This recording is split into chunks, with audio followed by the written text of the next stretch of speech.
മഹാനായി ഹസ്രത്ത് മൂസ അലൈഹിസ്സലാമിനെ രണ്ട് പെൺകുട്ടികൾ അദ്ദേഹം സഹായിച്ചൊരു സന്ദർഭം വിശുദ്ധ ഖുർആൻ പറയുന്നുണ്ട്. അപ്പോൾ പിതാവ് മൂസ അലൈഹിസ്സലാമിനെ വിളിച്ചു കൊണ്ടുവരാൻ കൂട്ടത്തിലൊരു കുട്ടിയെ പറഞ്ഞു വിടുകയാണ്.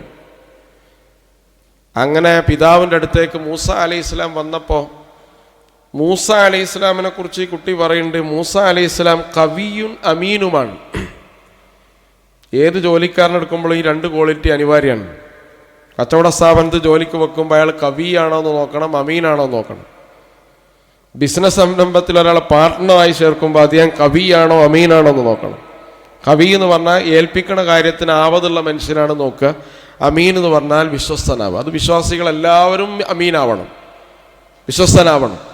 വിശ്വസ്തരായ അല്ലാത്ത ആളുകളെ കടയിൽ പിടിച്ചേൽപ്പിക്കരുത്, ജോലിയിൽ പാർട്ട്ണർമാരാക്കരുത്, ബിസിനസ്സിൽ പാർട്ട്ണർമാരാക്കരുത്, ഒരു സംഗതിക്കും പറ്റൂല.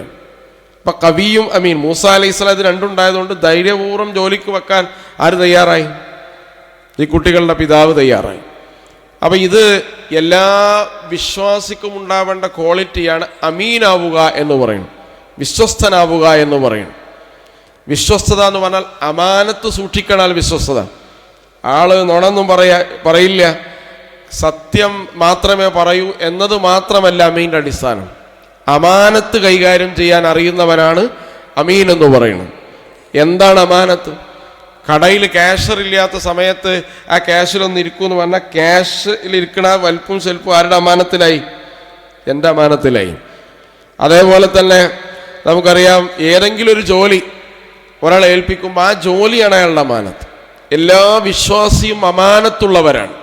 ഈ അമാനത്തിനെ കുറിച്ച് നാളെ ചോദിക്കുമെന്ന് റസൂലുള്ളാഹി സ്വല്ലല്ലാഹു അലൈഹി വസല്ലം. സിറാത്തിന് പാലത്തിൽ 2 സ്ക്രൂ ഉണ്ട്.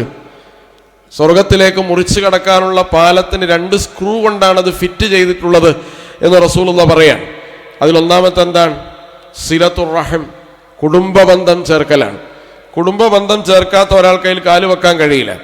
ഇനി ആ കുടുംബബന്ധത്തിലൊക്കെ ഡീസൻ്റായ മനുഷ്യൻ കാല് വെച്ച് നടന്നാൽ അത് പൂർത്തീകരിക്കണമെങ്കിൽ അയാൾ അമാനത്ത് എന്തായിരിക്കണം? പാലിച്ചിരിക്കണം. 2ാമത്തെ സ്ക്രൂ ഏതാണ്? അമാനത്താണ്. ഇത് രണ്ടും ഉള്ള ആളുകൾക്ക് സ്വർഗത്തിലെത്താൻ കഴിയൂ എന്ന് മുഹമ്മദ് മുസ്തഫ സല്ലല്ലാഹു അലൈഹി വസല്ലം.